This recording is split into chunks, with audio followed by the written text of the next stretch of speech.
We'll start time in 3, 2, 1, time. Alright, so the first thing we're going to do is we're going to escape from prison.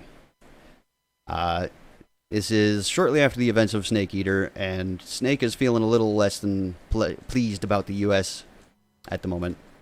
Finds himself in a prison in Central America, in the San Geronimo Peninsula, a fictional place. But we got to break out. That's what we got to do. So, got to try that door twice. There's a little minor skip that I found when I learned this game for the 12-hour challenge this year. But it's pretty specific on the spacing, and I can't really get it to work very consistently.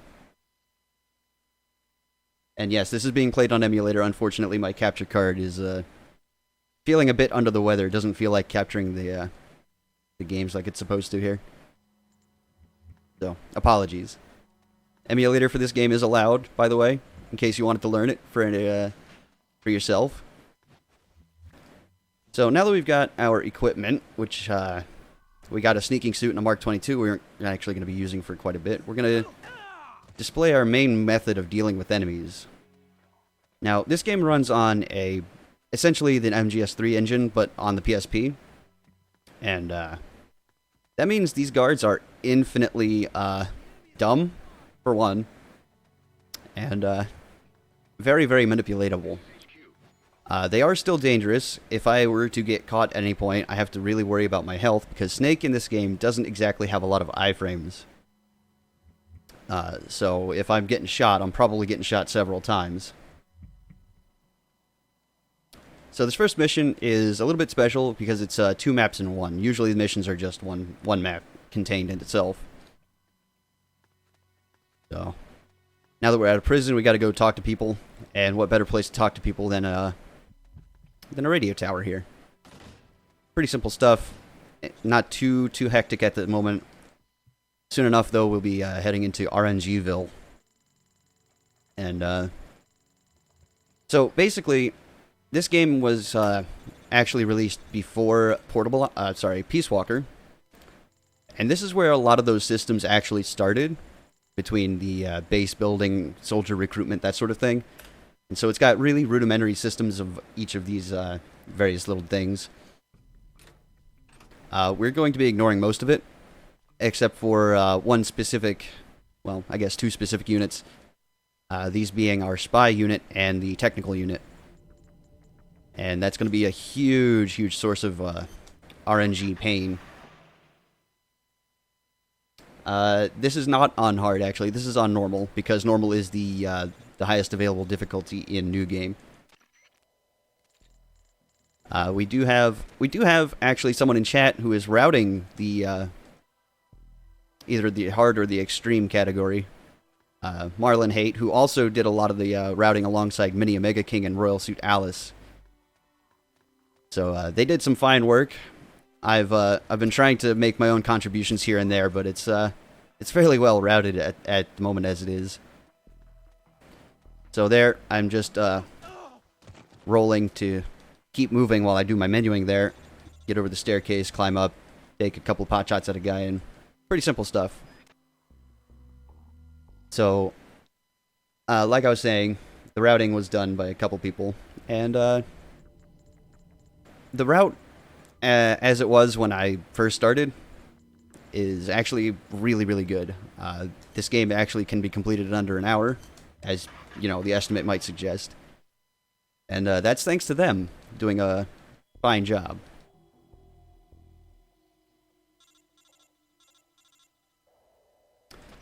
So now we're actually going to be recruiting our first soldier in this mission here.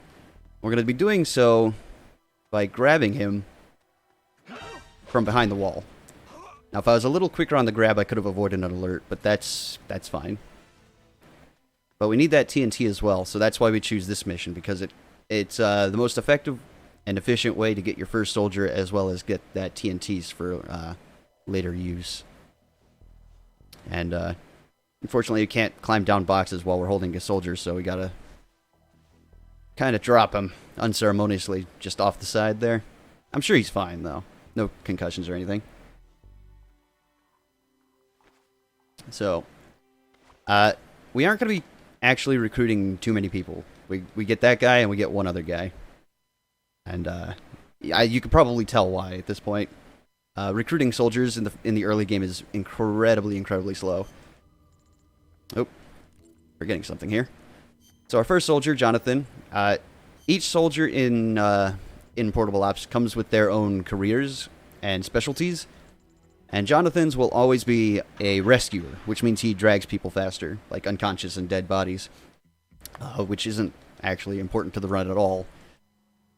Our second soldier will also have a predetermined career, and he'll be a delivery man, which also doesn't really matter. And what delivery man does is he can actually deliver items to the truck from the field, whereas normally you can only drop them. So. That one doesn't matter because whoever our second guy is won't actually ever be in the field. He's specifically going to be a spy when we get him, which will be in another mission's time here. But another quick visit to the comms base, and we can just have more words spouted. Something that I didn't quite mention yet is that while we're using an enemy soldier as our operative, we are actually in disguise, provided that the same disguise exists on the map you're in. Anyone not in your disguise can see through it for whatever reason. Hitman, this isn't. And but otherwise, unless you're doing something terribly suspicious like rolling, crawling, or climbing a ladder for whatever reason, no one will really give you any trouble. So here at the hospital, this is where we're going to pick up our next guy. Just crawl through that vent hole and come this way. And since we're disguised, we can just kind of run past this guy and then, no problems.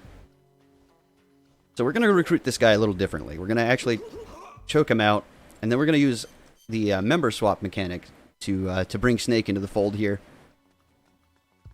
And what this does is it's actually going to put Johnny in a box right where we left him, basically, which is right next to that soldier. And starting with this mission, you can actually recruit soldiers by dragging them to a box and calling a codec number.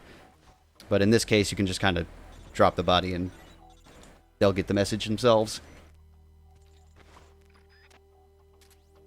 Now, grabbing that ammo, I don't like it, but it's not really the end of the world. But after that, we just kind of climb up these stairs, and I'm going to roll up most of the upward ramps in the game up until we get the cardboard box, because it's slightly faster than running up them. Otherwise, I'm not going to be rolling too much at all, except for missing mission triggers, apparently.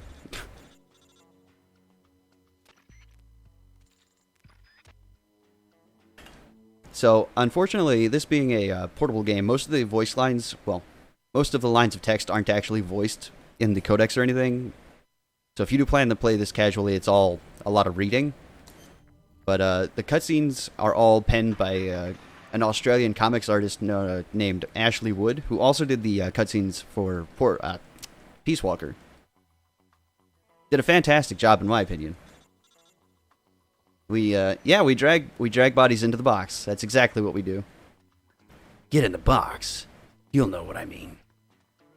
So, now that we're back to Johnny, you may notice that I swapped to Snake, but I'm Johnny here. And the order your soldiers go into the field is actually just dependent on the order there in the menus. And so Johnny being in our first slot, he's always going to be first while he's in that slot. So again, rolling up these ramps. We have to be careful of the scientist. We got to make sure we are out of his range of vision before he turns around so that he doesn't cause any trouble. And that's actually a really good opportunity for me to talk about that little circle in the upper right corner. That is a surround indicator. So anything that you see on the outer little periphery, that is sounds that you hear. And that can be ambient noise, or it can be soldiers or NPCs. And if you see the color blue, they can hear you making any sort of action. And if it's red, they can actually see you if they're turned around to face you.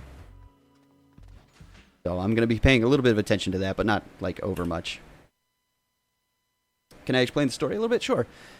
So, like I said, Snake finds himself in Central America, breaks out of prison, goes to talk to his his old radio crew from Fox.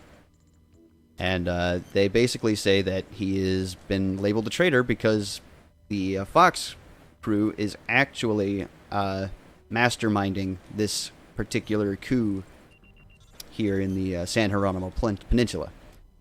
But before we can deal with any of that, Roy catches malaria. Roy Campbell, that is. And we have to help him out on that. And that's basically like the first act of the game. Kept you waiting, huh? Just for you, PSTJ. So we're back to the supply depot, and normally there would be a soldier in the building right ahead of me, but thanks to the fact that we recruited Johnny from here, that soldier's conveniently missing. So we can just kind of run through here, and again, our main method of dealing with soldiers quickly in this game is to bump and roll. And I'm going to take a small little detour to pick up this item up on this box here. And again, that ammo in the way. But that's a med kit. That's our healing for the game. And so that's just for marathon safety. If I was doing PB attempts, I would probably not even go for that at all. So now that we've grabbed that map, we know where this rail bridge is, and we got to cross that. And a little bit earlier, before the supply depot, I actually got my second soldier recruited, Buffalo.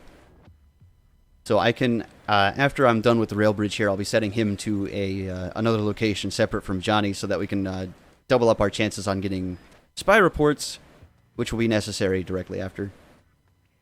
Because as we're about to find out, the rail bridge is actually being blockaded with trucks. And we can't get past them. We need to get them to move. And to do so, we're going to use some diversionary operations. Which involves basically just blowing things up. Mostly trucks. So, hey, that's actually good luck. So here's where the RNG in the run is actually going to really come in hand. We have to worry about when our spy reports come in. And make sure we're actually taking care of them properly. Now, if I could actually put Johnny where I need him. There we go. Our first one was the supply depot. And there's supposed to be text there before the mission, but the I'm not sure if it's a frame-perfect input or if it's just by mashing that I'm able to skip it entirely. Either way, it saves a couple of seconds, and it's pretty nifty. So for this mission, I've already gotten an alert, but I'm gonna be mostly taking the Tsuchinoko route anyway, because it's safer. So I'm gonna take this nice and slowly around the outside edge, and then come in and, you know, just casually blow myself up. No problem.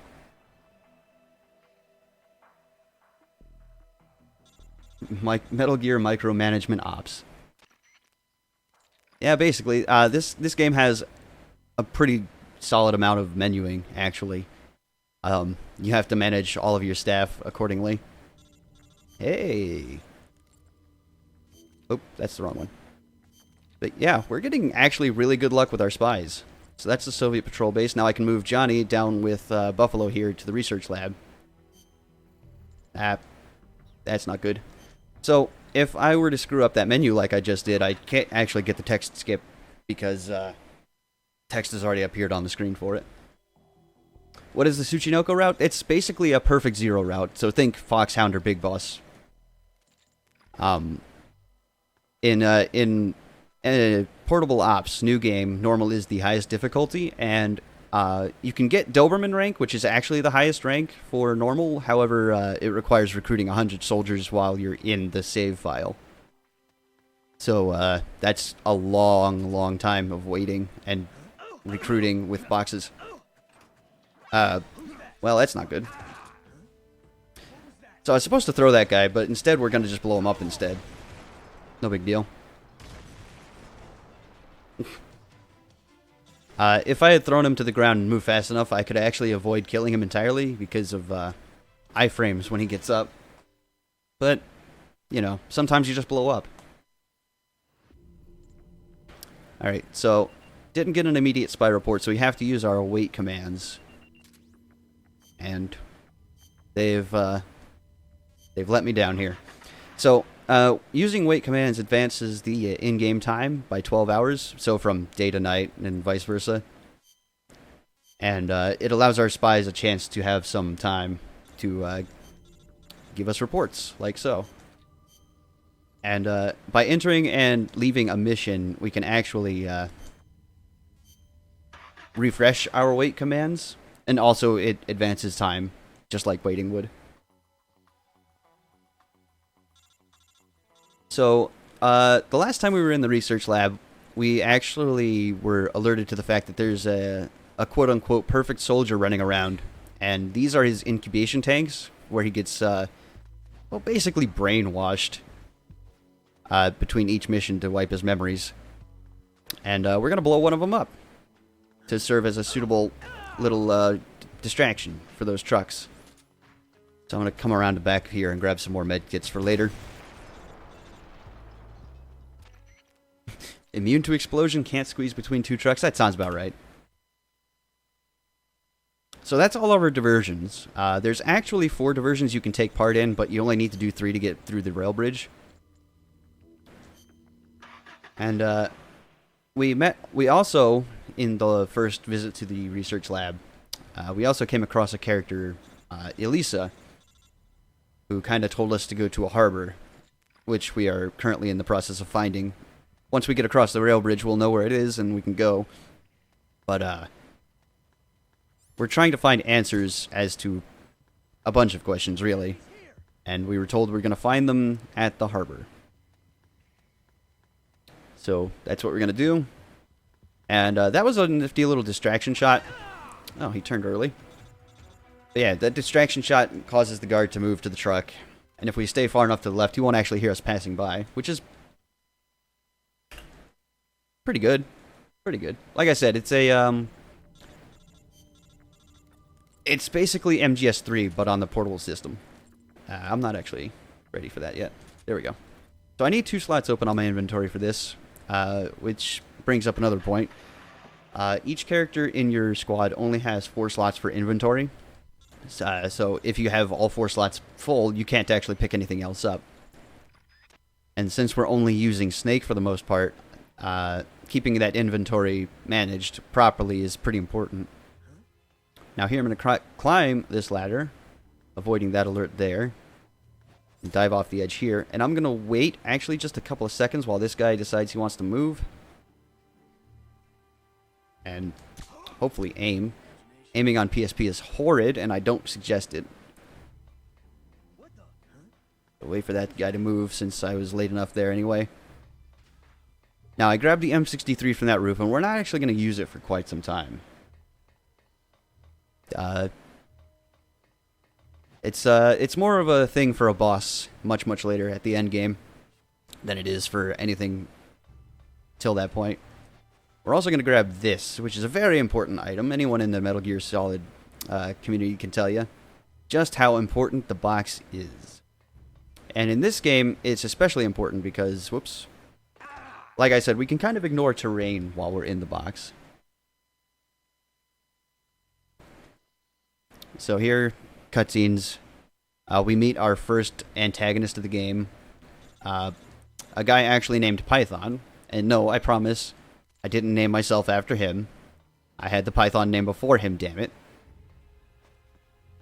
But, that was his introduction, and now we're introduced to the main thread of the game, which anyone familiar with Metal Gear could probably tell you what that is.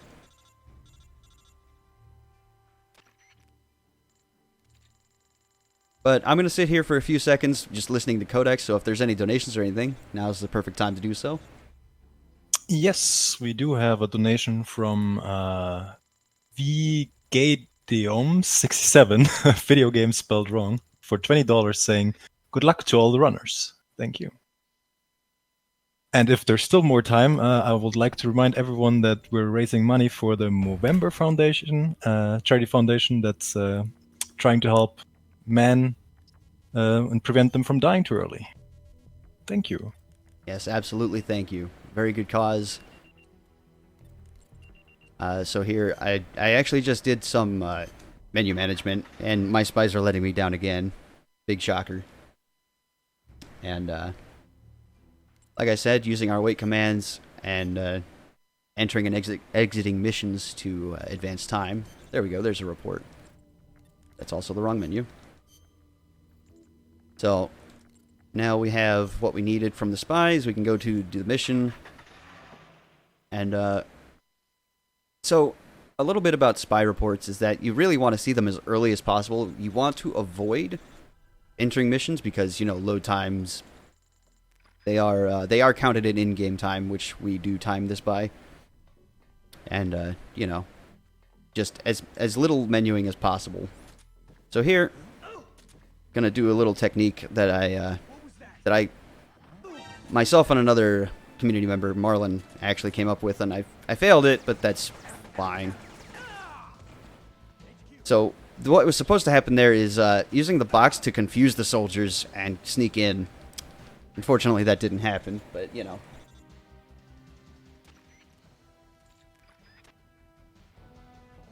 Spies letting you down? Communism drops to 0%. Alright, so that was the security base, and now we're actually going to be heading into our first boss fight, and I need to prepare by emptying out that M63 from my supplies. Like I said, we'll need that later, but not at the moment. So, this is going to be the location of our first boss fight against Python.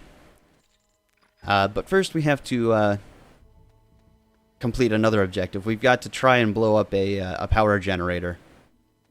Because there is a Metal Gear stored here. Actually, no, it's the warheads that Metal Gear would launch. And we're trying to stop that from happening. So we're logically, you know, take out the storage facility and you don't have to worry about the warheads.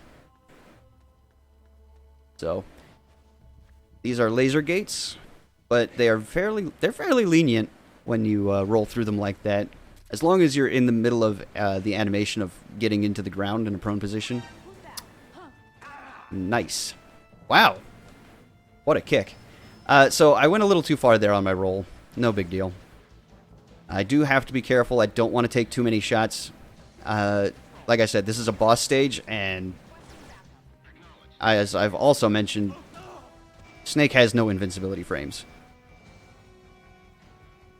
And yeah, alerts, continues, kills, everything affects rank just like normal.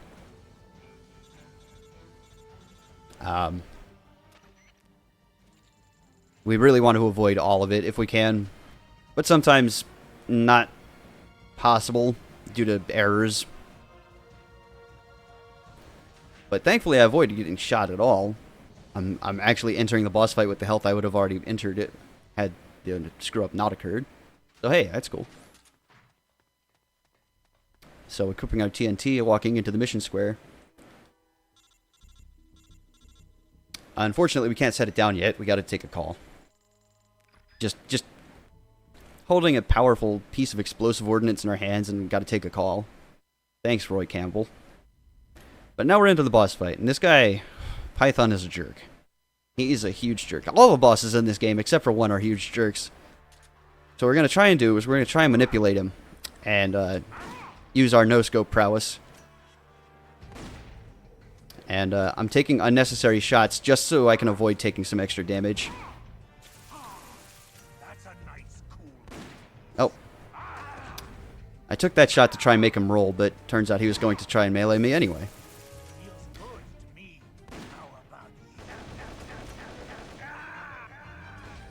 See, that's what I'm talking about. No iframes. Thankfully, restarting just puts us right back at the boss. Ah, there we go. That's what you want to see, because I'm playing on the PAL version, actually. Playing on the PAL version is actually beneficial because you can, A, do that, as well as a couple of other benefits you'll see later. And there we go. There's Python. Chill out. Yeah, the boss fights in Portable Ops are definitely frustrating, especially so in a speedrun. These guys, they don't mess around, man. So after that boss fight, we're told that someone in the airport is important to the operation, and we can get some information out of them. But we don't know where the airport is. Thankfully, our spies are in the right location to find it. There we go. Airport located. Now we get to go there. Airport is another one of those missions with a text skip. Again, not really sure whether it's like a frame perfect input or whatever, but hey, frame perfect on a 20 FPS game, not too hard. But yeah, so the PAL version has a lot of quality of life changes to the game, like being able to aim down and avoid damage to Python's slower shots there. And like I said, we'll see more benefits of that soon enough. So in the airport, we can avoid the first guy by, you know, standard operating procedure for any Fox unit member. And here's our first use of the box, so we can climb this ramp, rather, really quickly. So we're in caution now, but that literally does not make a difference, because that guy back there doesn't care. He's too busy looking out at the tarmac. And we're also going to use the box here. We're going to stay on the right side of this ramp, hug this wall, bump, roll. And thankfully, the box has magic powers, and guards just don't know what to do. Also, decipher this for me, please. You got that?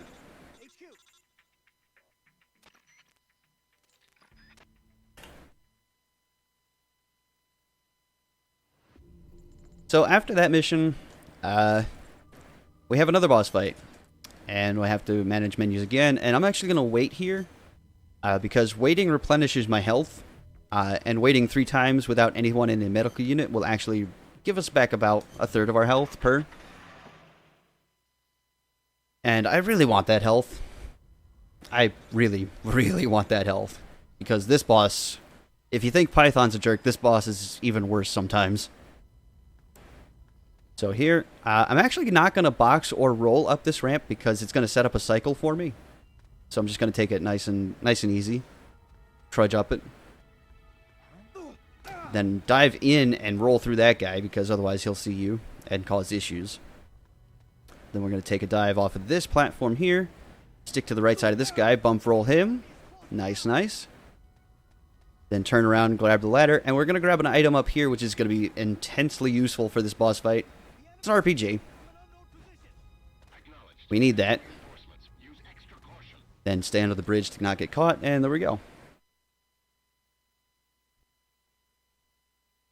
So here's the boss fight against Null, the perfect soldier, otherwise known as Frank Jaeger.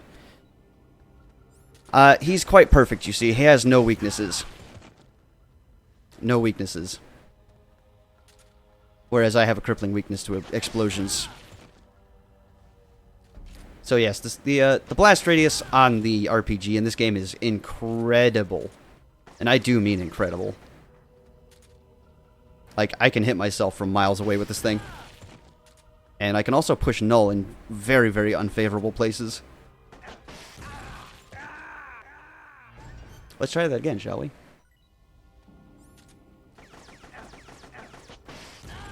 There we go. That's a much better start. We want to push him back. And I'm actually using a visual cue to know when I should be shooting.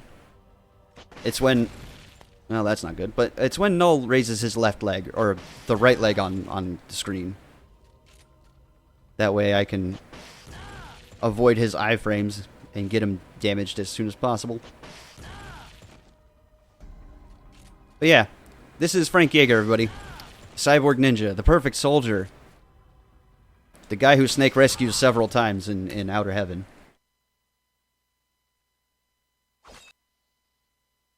Simple stuff. So, despite the fact that we handily defeated Null, Snake gets captured. So, rip that, I guess. So now we get to use Johnny again, and we gotta go back to the silo entrance, because what better way to look for a missing person than, you know, looking at the last place that you know they were.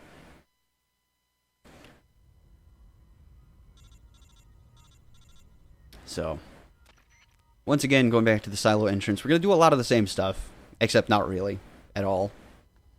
This time we are gonna actually roll up this ramp here, since the box is still on Snake.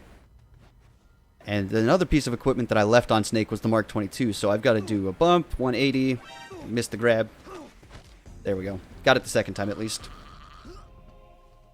And, oof strats, go. I said, let me line this up.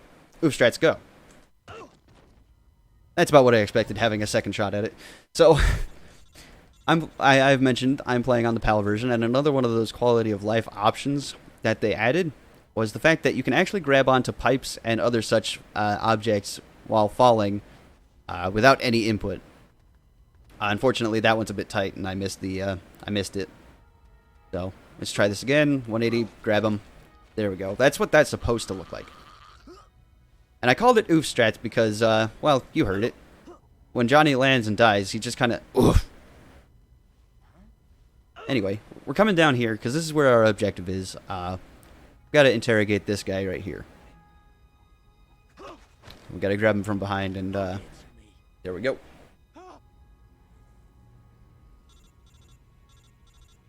Is this Dark Souls 3 PvP? I mean, Portable Ops is the Dark Souls of the Metal Gear Solid series.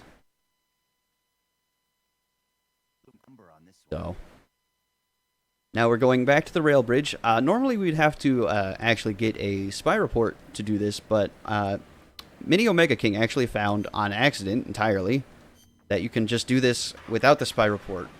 And it actually makes the mission easier.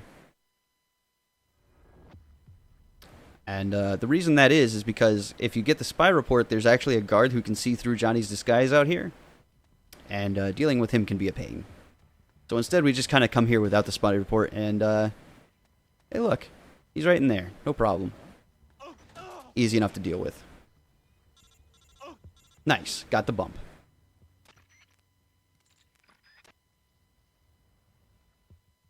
Johnny showing off his statue skills.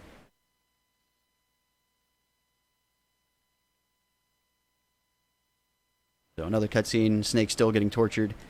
But now we get to go rescue him in this mission.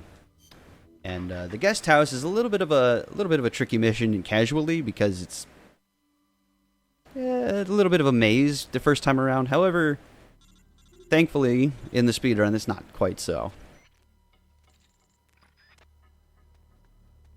And thanks to the fact that we're using Johnny here, we're all disguised the same way. Whoops. And we can just kind of saunter our way casually through here. No problems at all. And if you've got donations, good time again. Unfortunately not right now, but I could use this to remind everyone once again that we're raising money for the Movember Foundation that's trying to do everything to stop men from dying too young, and specifically focusing on things like mental health problems, testicular cancer, and prostate cancer, to make sure that no one has to die too young and gets all the help that they need. Thank you. Yeah. Remember, guys, anything you can spare would be greatly appreciated. A great charity, a great cause. So now that we've got Snake back in our party, we can move on. And immediately after getting Snake back, we can actually come to the plant, and this has got our next boss fight. The mid game is absolutely packed full of these stupid boss fights. And we're gonna take that guy out with a headshot, and then immediately distract the guys up there with a shot. Moved a little too slow. But if you're quick enough, you can actually sneak under there without getting the alert. So, pretty simple mission, just get to the mission marker, except in a moment here. Except Metal Gear. Now, Null takes 7 shots to take out with the RPG, and I think I missed one, so I only had 2 to take there, which is fine because there's actually ammo in this in the area that I can take advantage of. And here's actually where I accidentally made a route improvement just by being lazy mostly. So the old route used to put TNT down towards the base of Metal Gear here to take out these legs. Not entirely necessary, as it turns out. Just aim for the center of the legs there. You can hit all 4 of them with rockets until they all die. At which point, eventually Phase 2 will begin. Now I'm running over here to grab some more ammo so I don't have to dip too far into the reserves I've got. So once she lands, she should fall over. And I'm saying she because it's actually piloted by Ursula, Elisa's twin sister. Who is actually just Elisa, but, you know, psychotic. So I'm aiming very specifically towards the middle of these wings. And if I get it right, and actually get my quick change, my tactical reloads, I could actually have shot it 4 times in the middle of those wings and been set to go. Unfortunately, not the case. Now, if she opens up here... Nope, she didn't. So I want her to open up the wings, because that's the only place I can actually damage her. And she is not cooperating at all. Will you stop? What's wrong? That is incredibly unfortunate. Like, that was the worst luck I've had on Russia in a while. So, yeah, we get to see Phase 1 again. I'll never beat her, apparently.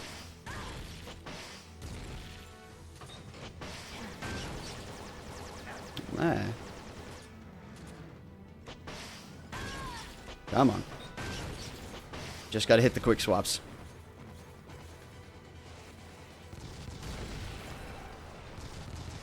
Yeah, that was just incredibly unlucky.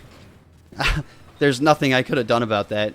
I could have tried dodging the bullets, but you saw how that was going. So, once again, waited for her to land. Now, hopefully this time I can hit my tactical reloads. The PSP buttons sometimes are a little less than functional. So, aim for the center of the wings. Didn't quite get the 2 cycle, but that's fine. You can do that in 4 shots if you're aiming well.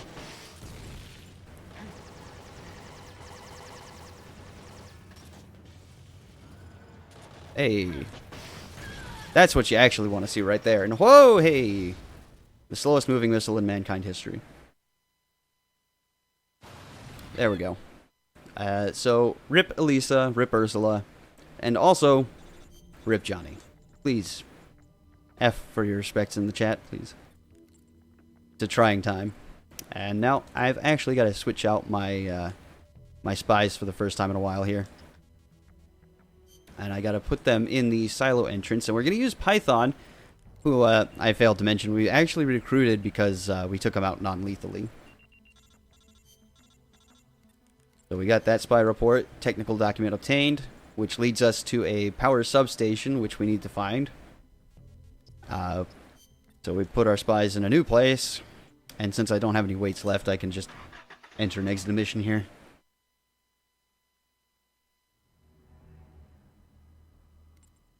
And hopefully our spies actually cooperate. There we go. So, power substation located. Now we can move through the ravine and get to the power substation. And since I no longer have any need of my spies, I'm going to put these guys in my technical unit. And I'm just going to leave them there for the rest of the game. We have one last little bit of RNG left in the run.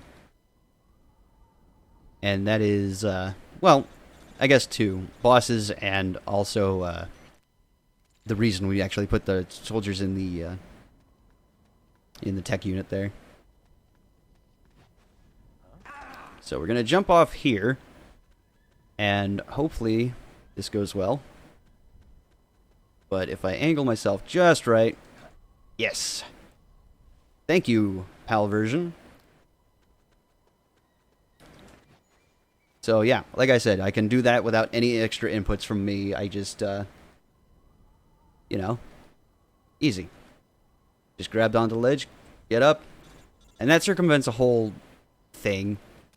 Jumping off the railing at the start keeps me from having to go all around the ravine.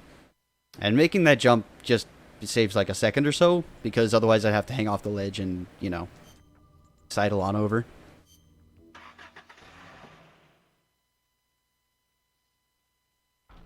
So now we're actually to the power substation, and we need to blow up a generator here to open up a door leading into the silo where Metal Gear, the actual Metal Gear, because the one we just killed wasn't actually Metal Gear, it was a test thing.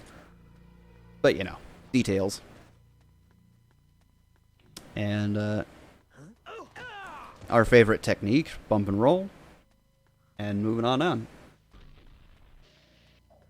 Now, I want to hug this wall because otherwise I can get noticed from up top. There's a soldier patrolling up there. And scot-free, grab some medkits that I don't have room for, never mind. And once more for good measure. Like I said, these guards, they're not the smartest in the series. So, we're circumventing another maze here, just by, you know, following that hallway on the left side.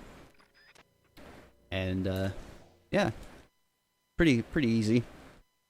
This next mission, I would say not so much, but it is actually rather simple, up until about the halfway mark.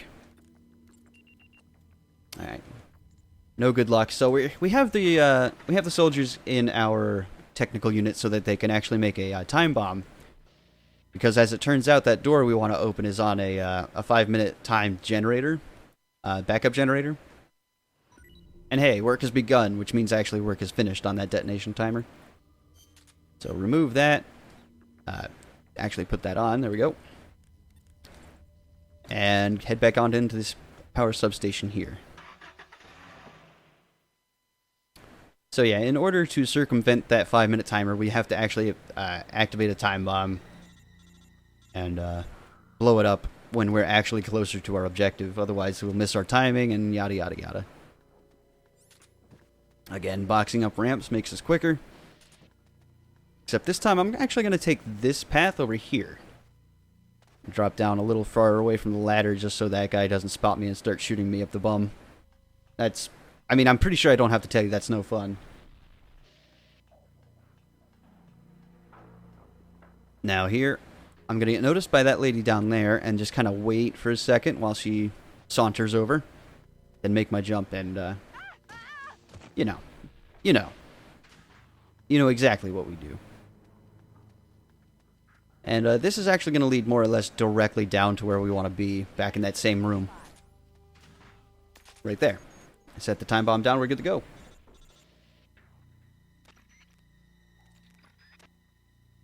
Stumbling snake by accident. So, like I said, simple up until the halfway point, because now we got another fight with Null. Which, I mean, is still simple, because all you have to do is not blow yourself up, and not run off this edge.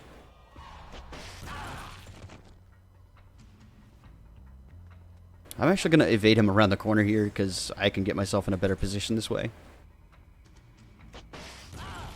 And then I blow him towards me again. Nice. There we go. I should be fine now.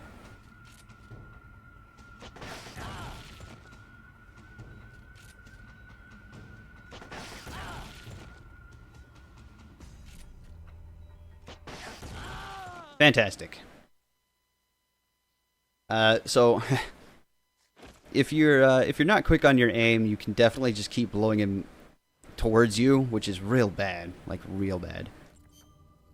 And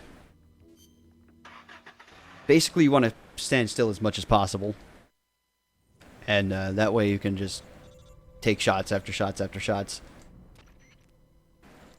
So we're back to the silo entrance. We got a 5-minute timer.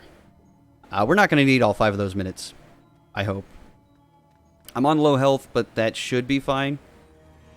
And like the first trip to the silo entrance, we're going to take this nice and easy.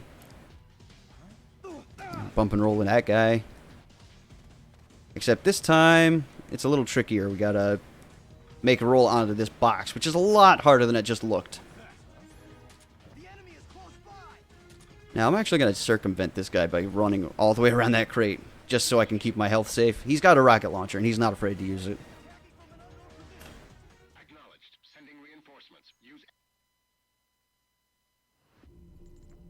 Alright, so now that we've made it in, I'm going to wait for health. Technically not necessary, but I would rather not. Rather not risk it, you know?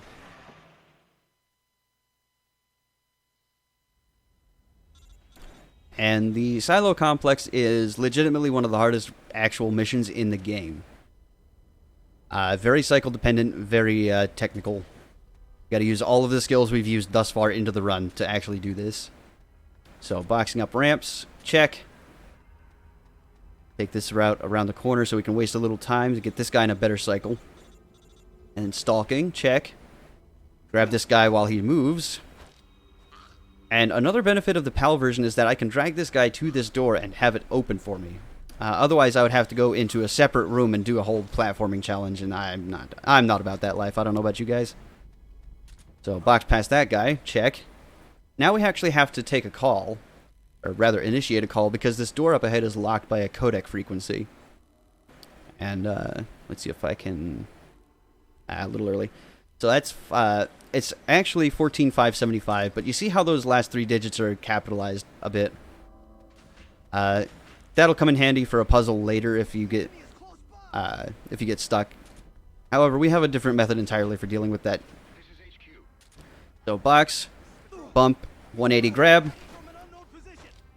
drag him to the door. Same thing. Want him away from the door so that it closes behind us. Now we're actually going to waste a little bit of time here by climbing up and grabbing some chaffs underneath this this crate here. We're actually going to toss one immediately because there's cameras over there if you couldn't quite spot what it was. Now I need my Mark 22. Turn the corner, take a shot at the wall. Grab him. With our fantastic telepathic powers, and we are away scot-free.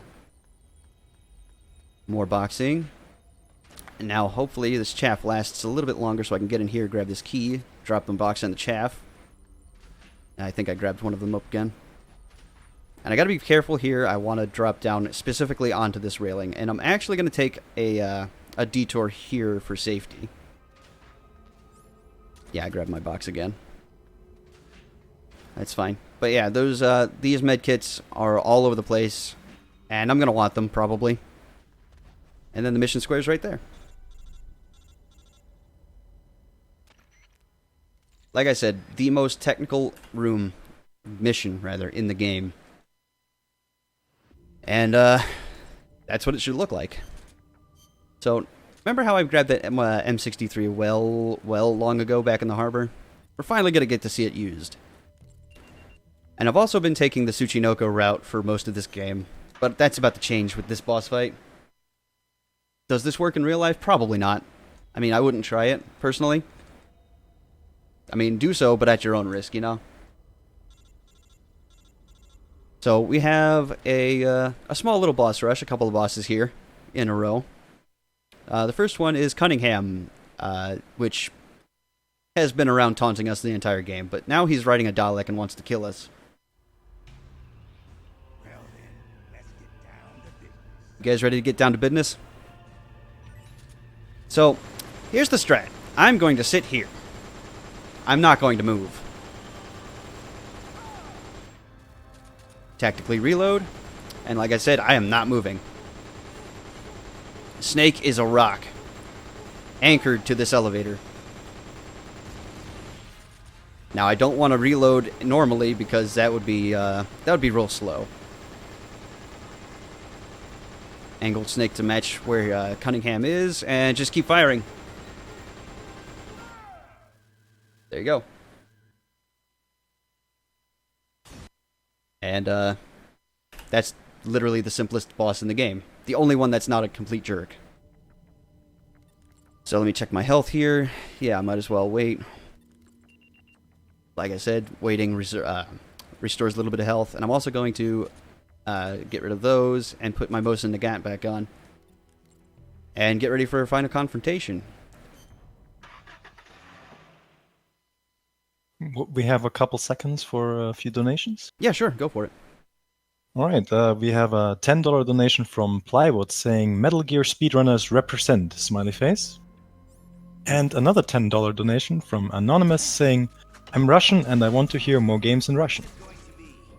Thank you, guys. Thank you very much. Thank you, Plywood. Yeah, guys, quick shout-outs to the community. MGSR, Metal Gear Speedrunners. We, fantastic community full of wonderful people. Very helpful. If you ever wanted to learn how to speedrun any of these games, that's the place to do it, and wow, rip. So, that being said, the Gene boss fight is the worst one in the entire game. Incredibly random, incredibly dangerous, and I have to kind of focus, but I'm going to try and explain what I'm doing here. So, the main thing you really want him to do is charge at you like that so you can take headshots with the Mosin Nagant. That's the literal fastest method of dealing damage because it deals so much.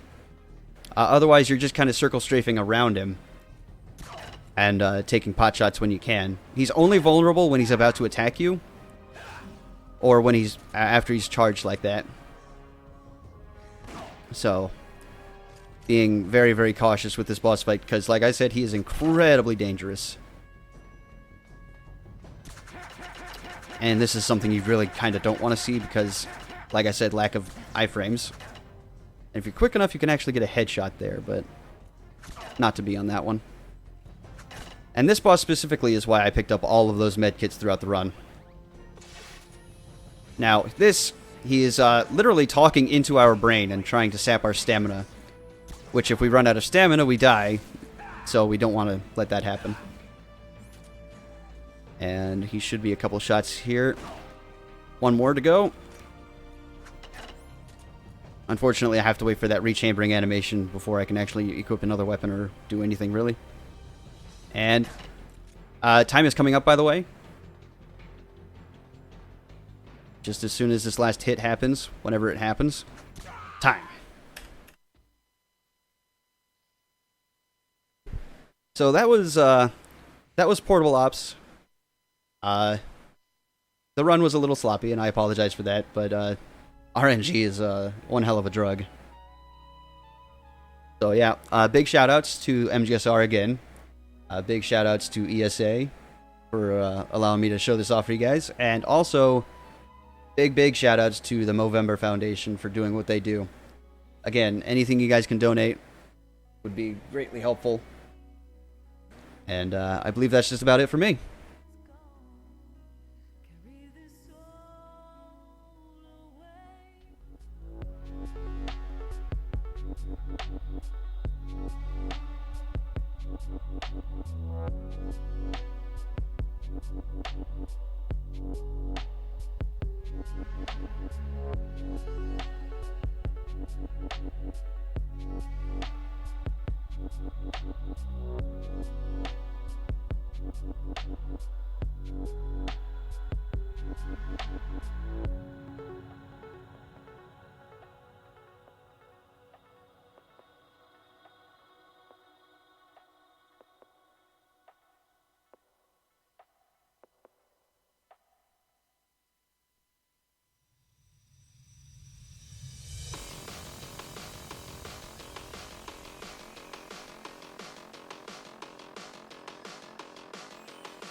did, actually.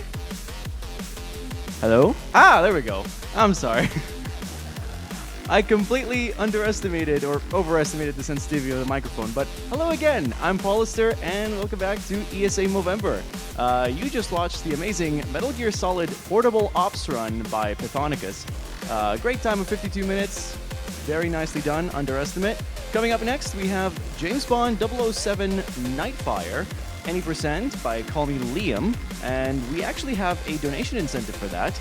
And you can, I believe you can change the category to Drake Percent with just $125 more. So, of course, we have a little bit more time to go, so if you want to snipe that incentive right now, then you might as well go for it. Further on ahead, we have Dead Rising, the time skip new game category by Dices. I wouldn't be able to pronounce that anyway. We have a bid war there to select the clothes of the character. Those being children's clothes, the default, dress, gold suit, and red suit, and maybe some other options. Go ahead and donate for that as well. I see there's nothing in the lead so far, so you might as well snipe something while you can. But yeah, currently we are standing at $1,500, and that's pretty great. I think the marathon started how many hours ago? Do you have any idea? 10 hours ago. That is quite impressive. Very nicely done. So no stashes feels bad, man. Yeah, I can't grow a stash. Cheeky mustache. Oh boy, we have intervention from the magical person outside of the camera. Oh, thank you.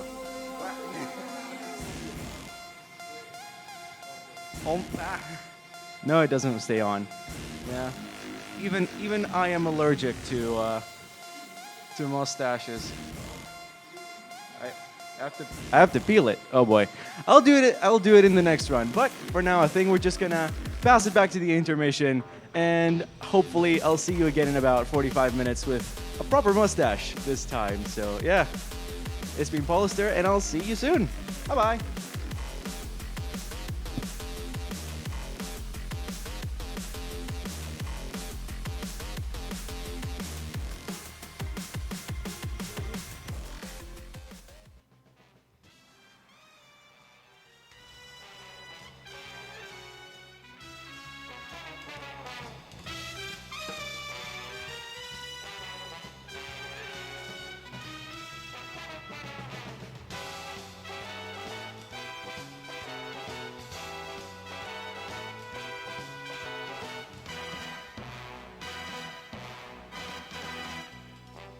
You're good to go.